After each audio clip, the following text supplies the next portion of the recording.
You wake up one morning and your brain feels like it's running on 5 different radio stations at once, while your friend's brain seems to cruise along on a clear channel.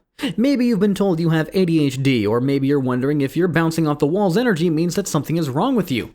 Today, I'll explain the difference between an ADHD brain and what people call a normal brain like you're 5 years old. And by the end, you'll understand whether ADHD is just different wiring or actually a problem that needs fixing.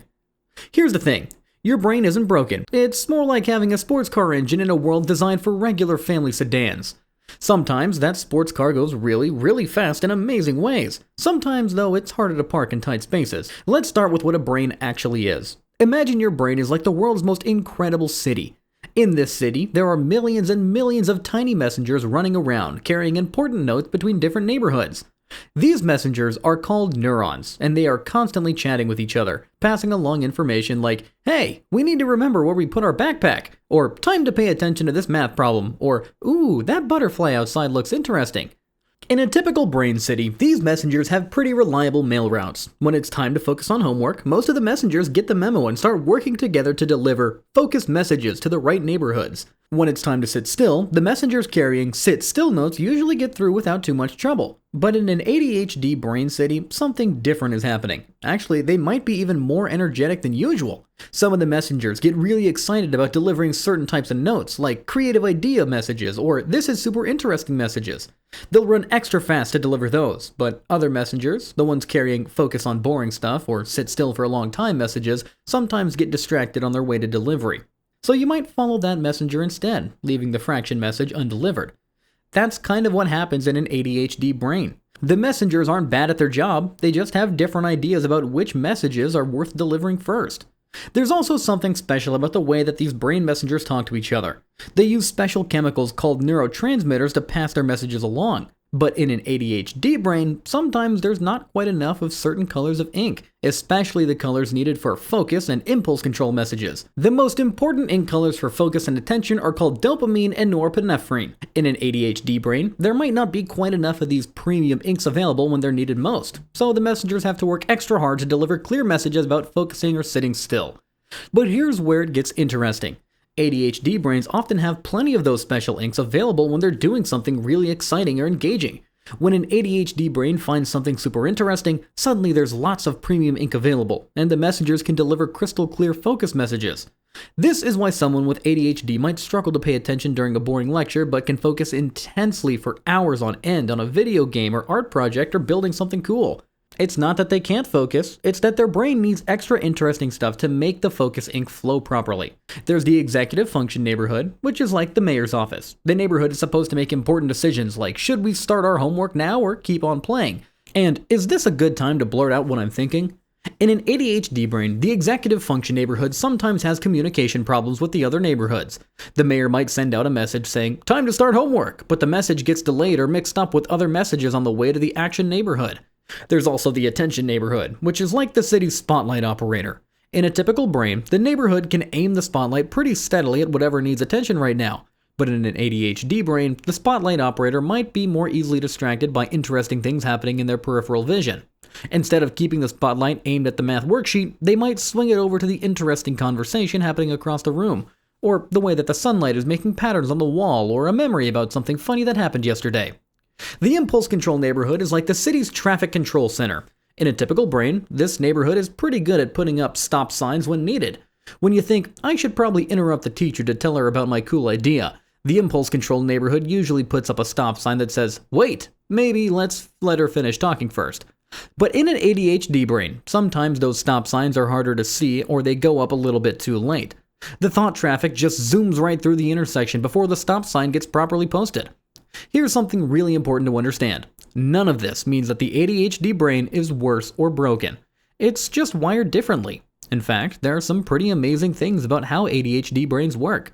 Remember how we talked about the messengers getting really excited about delivering interesting messages? This means that ADHD brains can be incredibly creative and great at thinking outside the box. When everyone else's messengers are dutifully delivering the same old boring messages, ADHD messengers might discover a completely new route through the brain city that leads to an amazing original idea. ADHD brains are also often really good at something called hyperfocus. This is when all those energetic messengers suddenly get super excited about the same thing and work together like an incredibly efficient team. When this happens, an ADHD brain can focus more intensely than almost anyone else. They might spend hours perfecting a drawing or figuring out how to build something complex or diving deep into learning about something that fascinates them. It's like all the messengers in Brain City suddenly decided that this one thing is the most important thing in the world, and they all work together to make it happen. ADHD brains are often great at seeing the big picture and making connections that other people might miss. Because their messengers are constantly exploring different routes through Brain City, they might discover different connections between neighborhoods that no one else noticed. This can lead to some really interesting solutions to problems, or seeing patterns that others might miss, or coming up with creative ideas that surprise everyone. They're also often really good in crisis situations. When something urgent and important happens, suddenly all those fast-moving, energetic messengers have a clear, exciting mission. The premium focusing starts flowing, and the ADHD brain can spring into action with incredible speed and effectiveness. Many emergency responders, entrepreneurs, and creative professionals have ADHD brains that thrive in high-energy, fast-paced environments. But let's be honest about the challenges too. Living in a world designed for typical brain cities can be tough when your brain city works a bit differently.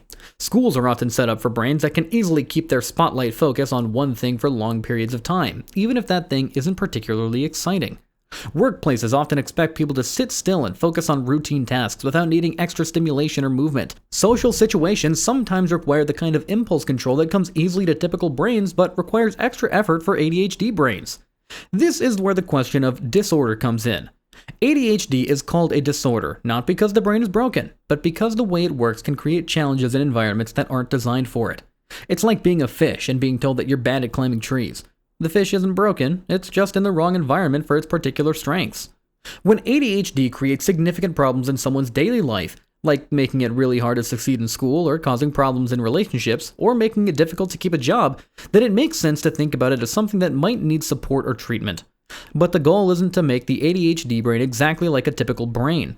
The goal is to help the ADHD brain work better in the environments it needs to navigate. This might mean learning strategies to help the executive function neighborhood communicate better with the other neighborhoods. It might mean finding ways to make boring tasks more interesting so the premium focusing starts flowing. It might mean creating environments that work better for ADHD brains, with more movement, more variety, and more opportunities for those intense focus periods. Sometimes, though, it means medication, which is basically like giving the brain messengers better ink or clearer communication routes.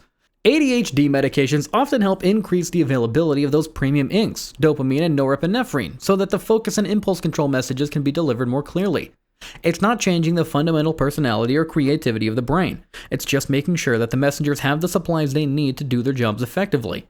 The most important thing to understand is that having an ADHD brain doesn't make someone less intelligent, less capable, or less valuable. It just means that their brain city is organized a little differently. Some of the neighborhoods might need extra support, but other neighborhoods might be incredibly strong and capable of amazing things. Many successful, creative, innovative people have ADHD brains. They've learned to work with their brain's particular strengths and find environments where their different wiring is actually an advantage. They might choose careers that involve lots of variety, creativity, and stimulation. They might find ways to make routine tasks more engaging. They might build support systems that help with the areas that are more challenging.